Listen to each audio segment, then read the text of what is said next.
Kia ora and welcome to Extra Time, your weekly Super Rugby wrap show. Piri, after 5 rounds of play, only one unbeaten team. That's the Highlanders. Did you pick that one?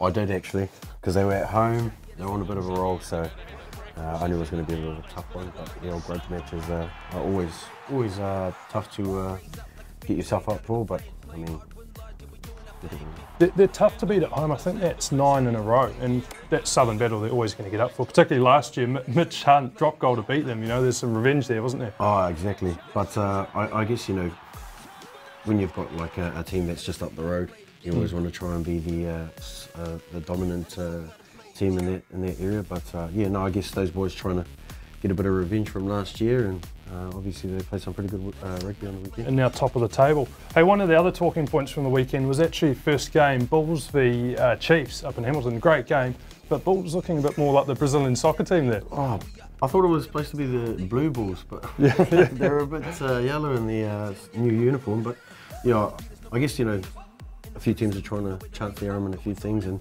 whether that was a charity top that they're trying to auction or anything like that. But yeah. Yeah, I was just waiting for Ronaldo to fake an injury somewhere. Oh, but I was waiting for the ref to pull a yellow card. Yeah. And moving over to Cape Town, it looked like it was the Blues v the Blues, wasn't it? Yeah, well, pretty similar in terms of colour-wise anyway. But I guess, you know, with the Stormers, they've got a little bit more white in there, so hopefully they get away. They got away with it. Maybe that was the Blues' excuse for that first half. I didn't know who they're playing. Exactly. Didn't know who was their teammate. Yeah. But moving on, mate. First player of the week. This is a cracker of a try. Brodie Retallick. This is stunning. This one, individual effort. How do you rate this try? Yeah, well, obviously Guzzles had to pluck that from the air. It was a bit far in front of him, but obviously with those long go-go gadget arms of his, he's done really well and stretched out from about 5 metres out and still scored. That had everything, didn't it? He plucked in a hard pass, dummy. I don't know if there's a bit of a sidestep there, but there's a fend and a bump off, and then the stretch out. That's got everything. Moving to the Southern battle we're just talking about. So this is Elliot Dixon, came off the bench and had a hell of a game. But what I love is props running in space, and we see this a couple of times in this play. Obviously with the ball sort of bobbing around here and there, those boys basically knew to charge it up, make sure we get a good bit of platform to work off, and the interplay between the backs and the forwards is really good. If you're a prop, you're probably thinking, oh, feed the speed, so obviously he's throwing it out there. Wasn't directly to the right person, but they picked the ball up, and Elliot basically went in, you know, basically untouched. End result, 5 points, and that put them out to 9-point lead, which effectively got them home in the end, so crucial try. Definitely is, you know, especially with the grudge matches, you always want to try and beat the opposition. Another try from that game, a lot of good tries, was actually this Bryn Hall try, halfback special, didn't have to do a lot of work for it. Oh, that's standard, you know, you just run the old fat man's track, but good little bit of skill set here with Matele sort of chip and chase and regather, and was able to have his hands free to that brink and have a little bit of a canter into the 5 corner. Yep. Easy as. So now over to Cape Town. We pumped Akira Ioane's tyres last week, but we're going to do them again.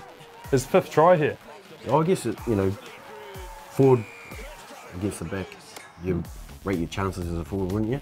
Yeah. So for him to pick it up off the back of the base of the scrum there and see that there was a winger there in front of him, he was hoping that it would be an easy sort of bump off for him, and it was in the end. They just don't want to tackle him, do they?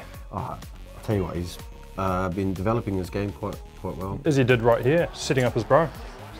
Yeah, I probably would have kept that for myself. I wouldn't really want my brother to have a meat pie, but nah, unselfish there, and basically gave it to his younger brother on the inside, and yeah, he's, like I said, he's been playing pretty well. It was Rico's 21st birthday as well, so good present for him from the bro. Well, that's probably why he gave it. So if it wasn't his birthday, he probably wouldn't have given it. Yeah, that's right. Yeah. Great, brother. Hey, and moving on to, actually going back to the Chiefs game, and the Bulls scored some ripper tries, and this one is absolute set piece perfection, isn't it? Well, this is one of those ones that you practice at training. You don't always know if it's going to work in your favour, but I guess the accuracy and the execution of the timing of the ball and passing everyone in motion is always going to be a good sign of opportunities to open up gaps and things like that. So, and I think the Crusaders facing the Bulls this week, they're going to be doing a lot of work on defence, because the Bulls open up the Chiefs a few times. And the Crusaders coming off 2 losses, it's actually a tough game for them against the Bulls this week. Yeah, I think the Crusaders, you know, their platform or their structure around defence is quite solid. I guess, you know, if anything, the Bulls will probably want to try and mimic a little bit of how the Highlanders break them. I wouldn't say how they play the game, but just look at the way the Highlanders sort of breached their defence line and how they were able to manipulate their D a bit more.